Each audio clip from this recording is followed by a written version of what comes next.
शुरुआत करते हैं, लेकिन सबसे पहले नतीजों पर फोकस करते हैं। और आईडीएफसी फर्स्ट बैंक ने अपने नतीजे घोषित किए।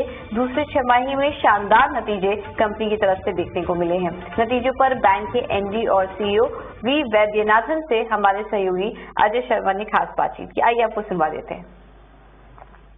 एक बहुत इंपॉर्टेंट नंबर जो रिलीज हुआ है बैंकिंग सेक्टर से, जिनका स्टॉक बहुत आउट परफॉर्म कर रहा है पिछले कुछ महीनों से, उनके मैनेजमेंट हमारे साथ जुड़ रहे हैं। हम बात कर रहे हैं आईडीएफसी फर्स्ट बैंक की। मिस्टर वी वैद्यनाथन जुड़े हुए। मिस्टर वैद्यनाथन, पहली बात तो बहुत बहुत हैप्पी दिवाली आपको, आपके शेयर होल्डर्स और हमारे व्यूअर्स की तरफ से, क्योंकि लास्ट कुछ क्वार्टर्स में जो मोमेंटम बना है, इनफैक्ट ये क्वार्टर भी हाईएस्ट एवर क्वार्टरली प्रॉफिट और 5th कंसेक्यूटिव प्रॉफिट ग्रोथ का क्वार्टर देख के एक बहुत अच्छी सी फीलिंग आ रही है शेयर होल्डर्स और व्यूअर्स में। लेकिन मैं आपसे आज की बातचीत इस बात पर करना चाहूंगा, लोगों के मन में ये सवाल आ रहा है कि आपकी जो कोर प्रॉफिटेबिलिटी है बैंक की, जो नेगेटिव से पॉजिटिव हो गई है, उसके पीछे के ड्राइवर्स क्या हैं और क्या ये सस्टेनेबल लगती है आपको? देखिए, अगर आप कोर प्रॉफिट देखें एट द टाइम मर्जर से लेकर वो लिटरली 0 या नेगेटिव था से, और वहां से अभी लास्ट ईयर हमारे कोर प्रॉफिट 2744 करोड़ हो चुके थे इन FY22। हमने इसका गाइडेंस भी दिया आने वाले साल, इस साल 23 में, कि कम से कम it will be 50% more than FY22, and उसके आने वाले साल में भी हमें लगता है this will be strong improvement. I think base bank के जो फंडामेंटल हैं, जो फंडामेंटल यूनिट इकोनॉमिक्स है, वो बहुत ही स्ट्रॉन्ग है।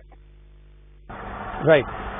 मिस्टर वैद्यनाथन, ये दिवाली वैसे भी बहुत डिफरेंट है, क्योंकि देश एक चमकता हुआ सितारा है पूरे विश्व में, बहुत ज्यादा ग्लूम एंड डूम के बीच, ग्रोथ में, stable political leadership, corporate India की इतनी सुपीरियर अर्निंग्स, और ऐसे में आपने भी प्रॉमिस्ड ग्रोथ जो थी अपने शेयर होल्डर्स को डिलीवर की है, क्वार्टर एंड क्वार्टर हम देख रहे हैं। लेकिन अगर मैं आपसे कहूं, आप बिजनेस लीडर हैं, बैंक के चेयरमैन हैं, इतनी सारी कंपनी से बात करते हैं, कि एक स्टेप बैक लेके अगर प्रॉफिट ऑन प्रॉफिट ग्रोथ के बियॉन्ड एक बिग पिक्चर व्यू दें, तो जो ग्रोथ आप अचीव कर रहे हैं, जो ट्रैजेक्टरी ली है बैंक ने 3 से 5 साल में, क्या साइज ऑफ द अपॉर्चुनिटी हमें नजर पे रखनी चाहिए और रेडार पे रखनी चाहिए? आपने एक्चुअली अच्छा सवाल पूछा। जो पहले मैं रिटेल की बात कर लूं, क्योंकि वो हमारा मेन लाइन ऑफ बिजनेस है, जिसमें हमारी एनपी भी बहुत कम है, और हमारा तो उसमें क्या है कि जो आप होम लोन इंडिया में देखते हैं, कार लोन देखते हैं, कमर्शियल और इस तरह के आप लोन देखते हैं, personal loan, credit card etcetera, education loan वगैरह, जो पर्सनल कंजम्पशन की होती हैं, वो इंडिया में टोटल सबका ऐड किया जाए तो अबाउट 44 लाख करोड़ है। 44 लाख करोड़। अभी इसी को अगर आप वो इंडिया की जीडीपी का करीब वो 17-18% है, क्योंकि इंडिया की जीडीपी 260 लाख करोड़ है।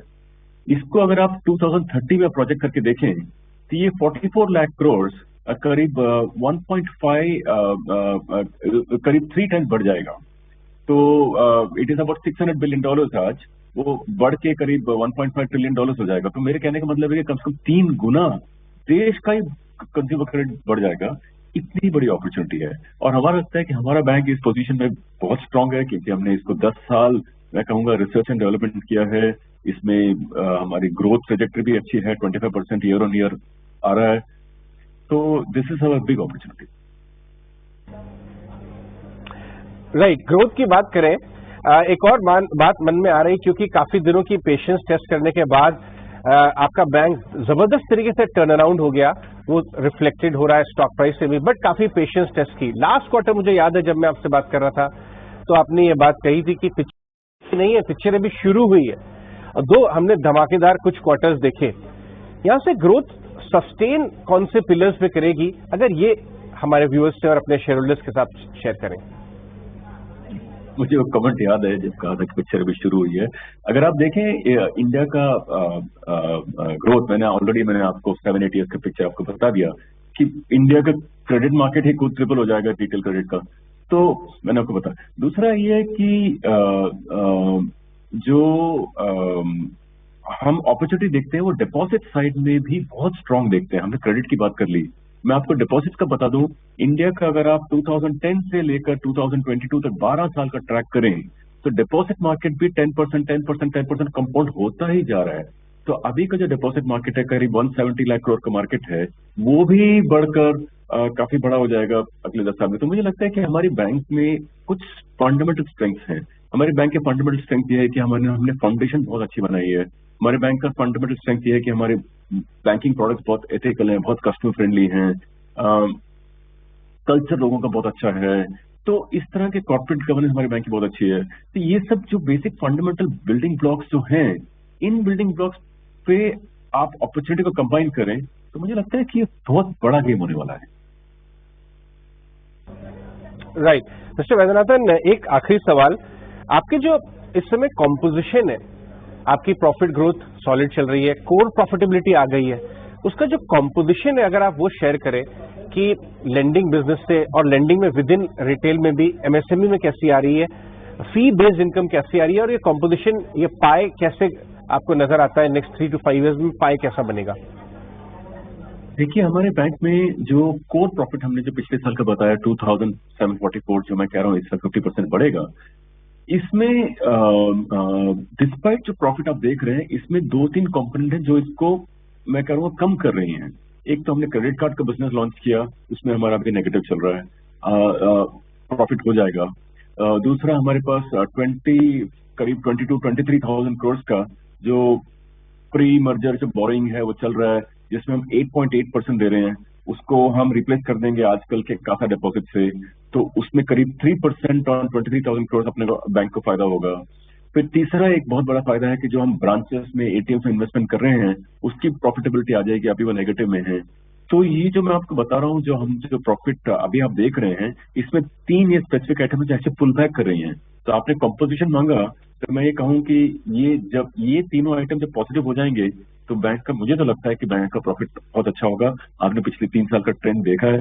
तो मैं दिवाली के टाइम पे मैं आपके लोगों को गुड विशेस देते हुए ये भी कहूंगा कि मेरे को नहीं लगता कि आपको कोई डिसअपॉइंटमेंट आएगी। राइट, एक आखिरी सवाल मिस्टर वैद्यनाथन, बहुत अच्छे परफॉर्मेंस का एक कॉस्ट भी होता है, हाइटेंड एक्सपेक्टेशंस। इनफैक्ट अगर आप लास्ट कुछ हफ्तों और मंथ से अगर आप देखें, जो इन्वेस्टर परसेप्शन है आपके बैंक के स्टॉक प्राइस की तरफ, उसमें एक 360 डिग्री चेंज आया है, पूरा यू टर्न। तो उसमें क्या एलिवेटेड एक्सपेक्टेशंस हो गई हैं, चाहे वो परफॉर्मेंस पैरामीटर्स की हो। मैं स्टॉक प्राइस पे आपसे व्यू नहीं मांगूंगा, लेकिन मैं एक ये जानना चाहूंगा, कितने कॉन्फिडेंस से आप ये कह सकते हैं अपनी परफॉर्मेंस को देखते हुए कि आप इन एक्सपेक्टेशन को पूरा कर पाएंगे? क्या ये इन टैंडम मूव कर रहे हैं आपकी ऑपरेटिंग पैरामीटर्स बदलते के साथ, या आपको लगता है कुछ ज्यादा एक्सपेक्टेशंस बाजार ने बना लिए हैं आपके परफॉर्मेंस से? नहीं, मैं स्टॉक प्राइस के बारे में कभी बात नहीं करता, लेकिन मैं ये कहूंगा कि जो बैंक ऑन द कोर है बहुत ही अच्छा कर रहा है। ये आप मेरी ना सुनिए, हमारे ब्रांचेस विजिट कर लीजिए, हमसे अकाउंट खोल के देख लीजिए, बैंक से कोई लोन लेके देख लीजिए, हमारे एम्प्लॉय से ग्रास रूट लेवल बात कर लीजिए। आपको ये खबर जो है कि द फीलिंग, जो इंटरनल फीलिंग द बैंक है, वो बहुत बहुत पॉजिटिव आपको नजर आएगी। जो स्टॉक मार्केट है वो रिफ्लेक्ट करेगा। आप इतना देख लीजिए कि बैंक ने तो प्रैक्टिकली आईडीएफसी बैंक भी बहुत ही अच्छा बैंक था, कैपिटल फर्स्ट का परफॉर्मेंस बहुत अच्छा था। 10 साल से बैंक का ग्रोथ आ रहा है 25-30% पे। मैं 25-30 का प्रॉमिस भी नहीं करता, मैं कहता हूँ 20-25 बोलता हूँ। इतना तो आपको एक्सपेक्ट करना चाहिए, और बैंक बहुत, मुझे हिसाब से बैंक अच्छा कर रहा है। एक्सीलेंस मिस्टर वैद्यनाथन, बहुत बहुत शुक्रिया आज ET9 संदेश पे हमसे बात करने के लिए। Thank you. राइट।